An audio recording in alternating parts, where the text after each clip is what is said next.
Assalamualaikum warahmatullahi wabarakatuh. Saya Putri Chandriyanti dengan NPM 215201113.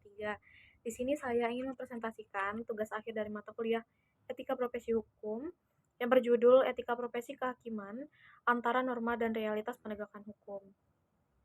Yang pertama, saya ingin menjelaskan pengertian dari etika profesi. Etika sendiri berasal dari bahasa Yunani yakni ethos dengan bentuk jamaknya yakni taeta yang berarti kebiasaan. Etika sering dipadankan dan dikenal dengan kata moral atau moralitas yang berasal dari bahasa Latin yakni mos dengan bentuk jamaknya yaitu mores, yang dimana artinya juga sama yakni adalah kebiasaan.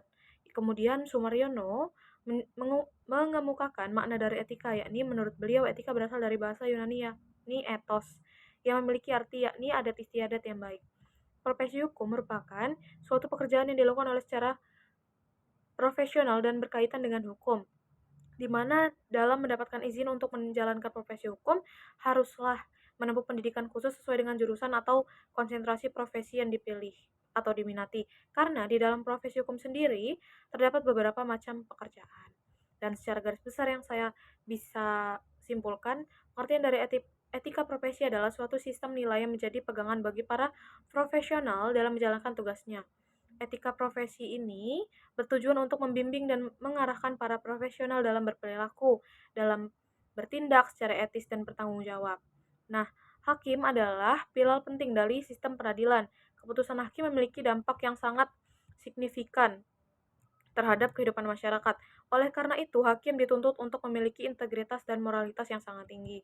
Nah, etika profesi hakim sendiri merupakan pedoman bagi hakim dalam menjalankan tugasnya secara bermoral dan profesional. Etika ini diatur di dalam berbagai peraturan perundang-undangan, seperti Kode Etik Hakim Indonesia dan Kode Pedoman Perilaku Hakim. Kekuasaan kehakiman adalah kekuasaan negara yang merdeka untuk menyelenggarakan pengadilan peradilan guna menegakkan hukum dan keadilan berdasarkan Pancasila. Demi terselenggaranya negara hukum Republik Indonesia, pernyataan tersebut merupakan pengertian dari kekuasaan kehakiman yang tercantum di dalam Pasal 1 Undang-Undang Nomor 4 Tahun 2004 tentang kekuasaan kehakiman. Nah, kode etik hakim disebut kode kehormatan hakim, berbeda dengan notaris dan juga advokat. Mengapa demikian? Karena hakim adalah pegawai negeri sipil yang mempunyai jabatan fungsional. Kode kehormatan hakim memuat 3 jenis etika, yakni etika kedinasan pegawai negeri sipil, kemudian etika dinas hakim sebagai pejabat fungsional, penegak hukum, dan etika hakim sebagai manusia pribadi anggota masyarakat. Walaupun ketiga jenis etika ini sangat kait mengait, uraian ini menitik beratkan dan dibatasinya hanya pada sikap kedinasan hakim sebagai pejabat fungsional penegakan hukum. Kemudian di dalam makalah ini membahas dua rumusan masalah, yaitu bagaimana seharusnya penerapan norma etika profesi kehakiman dalam praktik keadilan. Yang kedua, apa saja contoh kesenjangan antara norma etika profesi hukum kehakiman dan realitas penegakan hukum di Indonesia. Yang pertama kita bahas ya, penerapan norma-norma etika profesi kehakiman dalam praktik peradilan. Yang pertama itu adalah norma moral. Norma moral sendiri adalah aturan patokan ukuran manusiawi untuk mempertimbangkan perbuatan itu benar atau salah, baik atau buruk, bermanfaat atau merugikan bagi diri sendiri atau banyak orang. Kemudian ciri-ciri dari norma moral adalah mengandalkan kesadaran manusia, yang artinya tidak boleh berbuat semaunya sendiri. Dan perbuatan ini diatur atau ditentukan oleh norma moral yang berlaku umum bagi manusia.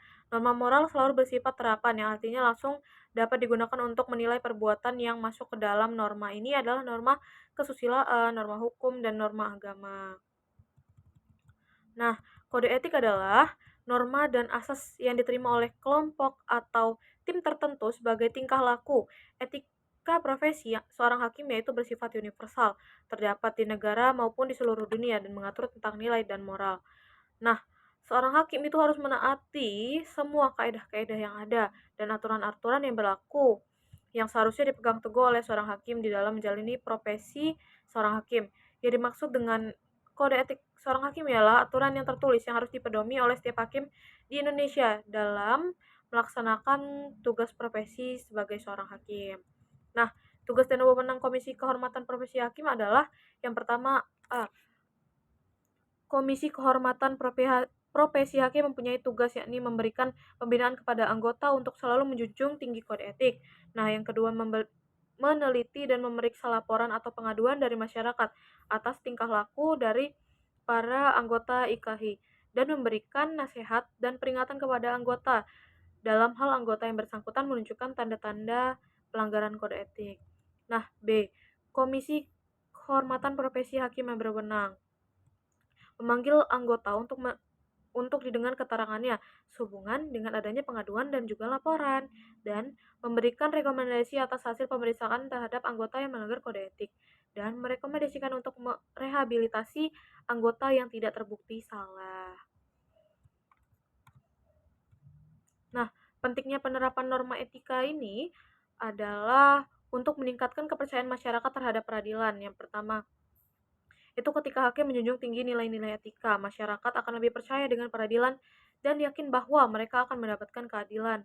Kemudian memastikan putusan hakim yang adil dan tidak memihak. Mengapa demikian? Itu karena penerapan norma etika membantu hakim untuk bersifat objektif dan tidak memihak dan menjatuhkan putusan. Dan menjaga martabat profesi hakim.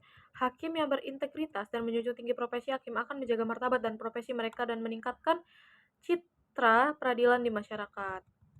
Kemudian menjawab rumusan masalah nomor 2, yakni contoh kesenjangan antara norma etika profesi kehakiman dengan realitas penegakan hukum di Indonesia.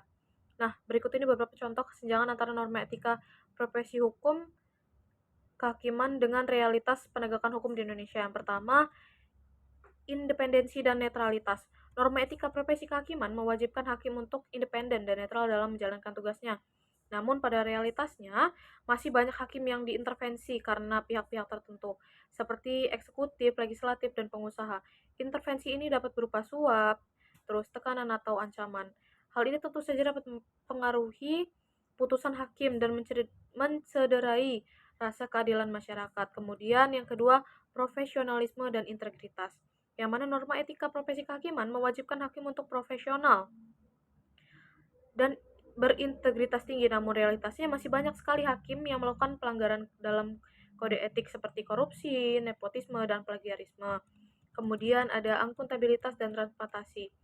Nah, norma etika profesi kehakiman mewajibkan hakim untuk akuntabel dan transparan dalam menjalankan tugasnya. Namun realitasnya masih banyak hakim yang tidak transparan dan dalam proses pengambilan keputusan, yang mana hal ini dapat menyebabkan kecurigaan dan spekulasi di masyarakat. Kemudian ada kecepatan dan kemudahan akses peradilan. Norma etika profesi kehakiman mewajibkan hakim untuk menyelesaikan perkara dengan cepat dan mudah diakses oleh masyarakat. Namun realitasnya masih banyak sekali perkara yang tertunda dan berlarut-larut dan masyarakat kesulitan untuk mendapatkan akses peradilan. Hal ini tentu saja dapat menghambat keadilan dan kepastian hukum. Yang kelima, keadilan dan kesetaraan. Norma etika profesi kehakiman mewajibkan hakim untuk menegakkan keadilan dan kesetaraan bagi seorang. Nah, namun realitasnya masih banyak sekali orang yang sangat miskin dan marginal yang kesulitan untuk mendapatkan akses peradilan dan yang adil. Hal ini tentu saja dapat mempengaruhi ketimpangan sosial dan ekonomi. Nah, berikut ada beberapa contoh kesenjangan antara moral etika profesi kehakiman dengan realitas penegakan hukum di Indonesia. Yang pertama, penegakan hukum terhadap anggota Polri yang menyalahgunakan narkoba. Nah, berdasarkan Undang-Undang Nomor 35 Tahun 2009 tentang narkotika, Junto Perkar Polri Nomor 14 Tahun 2011 tentang Kode Etik Profesi Kepolisian Negara Republik Indonesia, sanksi pidana yang ditetapkan terhadap anggota Polri yang menyalahgunakan narkotika sesuai dengan ketentuan undang-undang ini nomor 35 itu ditetapkan dengan hukuman pemberatan sepertiga dari hukuman masyarakat biasa. Kemudian ada kasus korupsi Akil Mokhtar pada tahun 2013. Akil Mokhtar, mantan Ketua Mahkamah Konstitusi divonis bersalah atas kasus suap dan pemerasan terkait dengan Pilkada Gubernur Banten dan Gunung Emas. Kasus ini merupakan salah satu contoh paling mencolok dari intervensi politik terhadap peradilan. Kemudian ada kasus plagiarisme Hakim Wahyu Widiana pada tahun 2021. Terima kasih, sekian. Assalamualaikum warahmatullahi wabarakatuh.